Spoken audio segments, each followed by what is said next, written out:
দেখ some of things you can do keep environment clean. তুমি কিছু জিনিস তুমি তোমার পরিবেশকে পরিষ্কার রাখতে পারো, পরিবেশকে তুমি ক্লিন রাখতে পারো, সেই জন্য কিছু জিনিস এখানে বলতে হবে। ফার্স্ট হচ্ছে রিডিউস করতে হবে। রিডিউস মানে কোন কোন জিনিস তুমি রিডিউস করে দেখো। Use less things and you make planet Earth happy. তুমি এমন কিছু জিনিস ব্যবহার করো যেগুলো কম ব্যবহার করার চেষ্টা করতে হবে, যেগুলো দরকার নাই।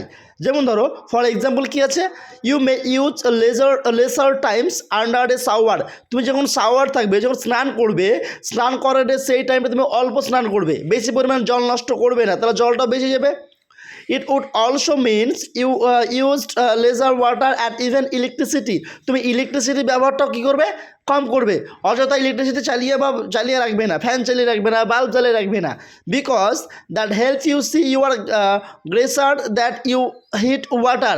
তোমার যে গ্রিজার আছে সেই গ্রিজারে কী করবে, তোমার গিজার জল গরম করার সময় অল্প জল গরম করবে বা অল্পক্ষণ চালিয়ে রাখবে। বেশিক্ষণ চালিয়ে রাখলে গিজারে কী করবে, গিজারে বেশি পরিমাণে কারেন্ট বা ইলেকট্রিসিটি পড়ে যায় বা বেশি পরিমাণে নষ্ট হয়। দেখো তার মানে হচ্ছে তোমার রিইউজ, আমরা চেষ্টা করবো ম্যাক্সিমাম সময় রিইউজ, বেশি পরিমাণে মানে সেটাকে পুনরায় ব্যবহার করার চেষ্টা করবো। যেমন ধরো avoiding being part of a throw away. তুমি চেষ্টা করতে হবে তোমার কোনো পার্ট ফেলে না দেওয়া। Society, if you no longer need crayons because you are moving to senior class. তোমার যদি ক্রায়ন থাকে, ক্রায়ন মানে যে পেন্সিল রং থাকে, তাহলে সেই রংটা তুমি কী করবা, পরের ক্লাস সেটাকে তুমি পরের যে সারা ছোটো তাদেরকে তুমি দিয়ে দিবা। Do not throw them away fresh in your helpers for their children who may not able to afford them. বলছে পাস টু ইউর হেল্পার, তুমি তোমার পাশে হেল্পার হিসেবে কাউকে তুমি দিয়ে দিবা। তোমার যে ইরেজার আছে, ইরেজার তুমি কাউকে দিয়ে দিলে, না ফেলে দিয়ে কী করবে, তাকে কাউকে দিয়ে দিবে যাতে তার সে ব্যবহার করতে পারে। তারপরে কী আছে, রিসাইকেল করতে হবে। রিসাইকেল করার অর্থ হচ্ছে তুমি সেই জিনিসটাকে পুনরায় ব্যবহার করা। দেখো প্রথমে হচ্ছে all the paper, plastics and most of the other materials that you use and throw can be recycle. তুমি যে পেপার, প্লাস্টিক্স, তারপর আদার্স ম্যাটেরিয়াল আছে সেগুলো তুমি রিসাইকেল করতে হবে। রিসাইকেল মানে সেটা পুনরায় আবার গলিয়ে আবার ছাঁচে ফেলে আবার তৈরি করাটাকে রিসাইকেল বলা হয়। You must consider to stack in neatly মানে পরিষ্কারভাবে by separating plastics and glass bottles, can paper and other things before handling it over to agent.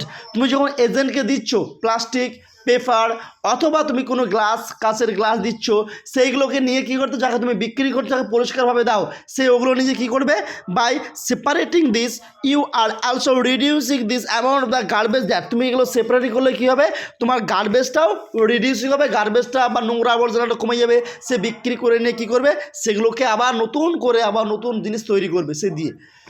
To the ল্যান্ডফিলস, a landfill is a huge piles of garbage where all the garbage vans upload their collection of the waste. তো বহরমপুরে বা কোনো শহর এলাকায় দেখা যায় যে গার্বেজের বিশাল বড় একটা গাদা, পাহাড়ের মতো গাদা থাকে। তখন কী করা হয়, সবাই মিলে গিয়ে গার্বেজ বা নোংরা আবর্জনা, বাড়ির যে নোংরা আবর্জনা, আদার্স বাড়ির যে ছোটো ছোটো কাজের যে নোংরা আবর্জনা করা থাকে, সেগুলো লেগে কী করা হয়, সেগুলো লেগে এক জায়গায় জমা করা হয়, দ্য পাহাড় সমান জমে যায়, সেটাকে আমরা বলবো গার্বেজ।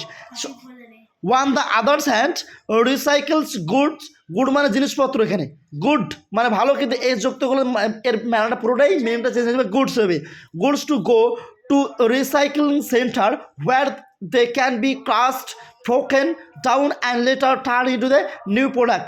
যেখানে কি করা হয়, ক্রাশ ডাউন মানে যেখানে ভাঙা হয়, চূর্ণ করা হয়, এবং যেখানে ব্রোক ডাউন ভেঙে ফেলা হয়, এবং যেখানে ভেঙে ফেলা নতুন নতুন জিনিস তৈরি করা হয়, সেটাকে আমরা বলবো, এবং নতুন প্রোডাক্ট তৈরি করা হয়, সেটাকে আমরা কি করব, রিসাইকেল। এইভাবে আমরা রিসাইকেল করব, ঠিক আছে। তারপরে এবার আমরা এই প্রশ্নগুলো অ্যান্সারগুলো করবো, তাই তো? এগুলো করেছি না এর আগের দিন?